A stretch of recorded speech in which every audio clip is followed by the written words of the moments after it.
Do you have the constitutional right to defend the safety of your family against the mob? I'm Rick Green. This is today's Constitutional Minute, and I know you know this, but it's happening all over America, including your neighborhood and mine.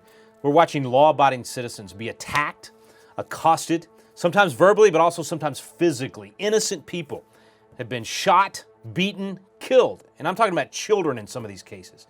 People's properties being destroyed. Even if you're not seeing it in the media quite as much because they're ignoring it, it's happening in Portland, Seattle, Atlanta, St. Louis, Baltimore, Austin, other cities, suburbs, even in the small towns. And the police officers who are sworn to protect and defend us have been told by the politicians to stand down. So our police have been defunded, demoralized, and even had criminal charges filed against them, the police, just for doing their job. Bottom line is, you cannot count on the government or the police to protect you anymore. Just listen to that 9/11 recording of the mom and her child who are being attacked. Their car is being attacked, and the 911 operator says, sorry, you got to call City Hall. This is a sanctioned event. Or in Indiana, the young 24-year-old mother who was shot dead for simply making the true statement that all lives matter. Don't let it happen to your family and your community. You have a moral responsibility and a constitutional right to defend your family, and you also have a duty and a right to stand up to this evil that's headed to your community. I have been trying to get people to think about this for a decade, to really concentrate on the fact that there is crime in America. Even before all these riots, there was 1.2 million violent crimes a year in America. And I used to be one of those naive people that said, it won't happen to me or it doesn't happen in my community. Friends, it happens in your community, it happens in my community. I had my wake-up call, and I said, it is time to be prepared to defend my family. But listen, in 2020, the world has been turned upside down. The police defunded in order to stand down. They're justifiably hesitant in doing their job. We've been watching for months as thugs have attacked innocent people, berated and attacked cops, lit our cities on fire, torn down monuments to national heroes like Frederick Douglass and George Washington and Thomas Jefferson and so many others. And most of it without arrest, no punishment, no pushback. It encourages the chaos. It encourages the mobs to take the violence into the suburbs, which they've done. It stokes the division, and it causes people over the smallest things to end up yelling and berating and attacking each other. Friends, you've got to be ready to defend yourself and your family, and you've got to know what your constitutional rights are when that situation might arise. I'm sad to say that in some places where people are using their constitutional rights, that the system is turning on them. In Michigan, a pregnant woman and her husband were attacked outside of Chipotle, and when she finally presented her weapon and they got out of there, presented the weapon to stop the assault and got out of there, now the couple that was attacked has been arrested, their guns have been taken, they've been charged, they both lost their jobs, their world is upside down.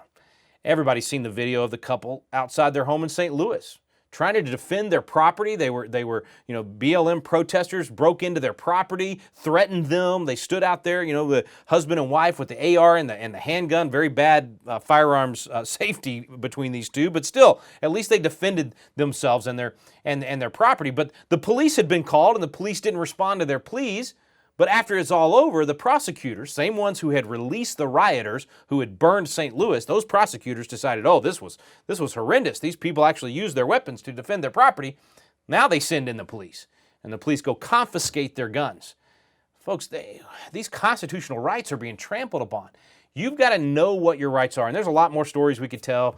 I'm probably the worst one. I'll stop with this one, but that small Baptist church in Troy, New York. It's an integrated church, by the way, and for all you race baiters out there, that means black people and white people are worshiping the Lord together. They're loving each other's family. They're taking care of each other.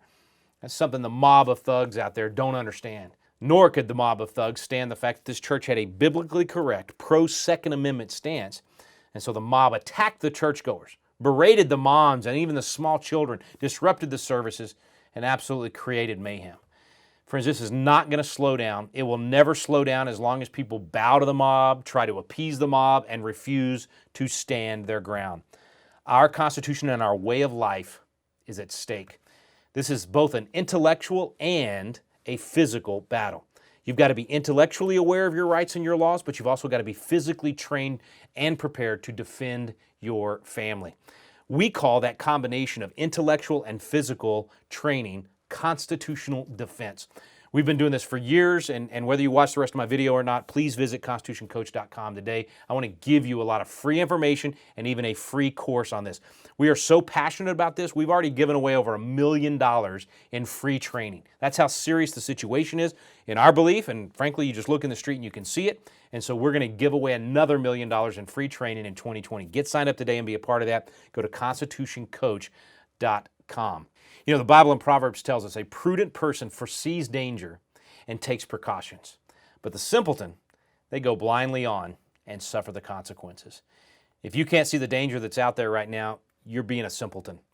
If you choose not to take precautions, you're the simpleton, and not only will you face the consequences, your family is going to face the consequences as well. So I'm going to ask you to do three things. Number one, I want you to get educated. You got to have the intellectual ammunition. You got to know your rights. Go to constitutioncoach.com today. We're going to give you all kinds of great information. Watch more videos right there, and you're going to begin to learn these things. Second thing I'm going to ask you to do is get trained. Get that physical training. Come with us. As I said, it's free. You've got to have the physical training. Don't be naive like I was. I used to think, I'm type A. I'll step up. I grew up on, around guns. No problem. No, I froze when the situation hit because I was not trained. You got to get trained. Don't make that mistake. Absolutely, without fail, you've got to have the physical training. So come with us. This is a $1,000 training that I'm giving you for free. Check it out at constitutioncoach.com. So, number one, education, intellectual ammunition. Number two, physical training. And third, get legal protection. You've got to have legal protection. You can't wait until an incident happens and then be trying to find an attorney. If you're going to carry a gun, which I highly recommend that you do and get trained, then you also need to have that legal protection. We've looked at all the plans out there. We'll recommend to you on the website the plan that we use for our family and you want to have in place, because there's nothing quite like having a legal team on call, a legal team that specializes in firearms incidents, and they're ready. If it's 3 o'clock in the morning when most of these things happen, they're ready. They're ready to defend you. So check that out at constitutioncoach.com. Intellectual ammunition, physical training, and legal protection. That's the three things I'm asking you to do. Don't be the simpleton. Be the prudent person that foresees danger. Take all these steps necessary. Defend yourself, your family, and your church. I'm Rick Green. This has been today's Constitutional Minute.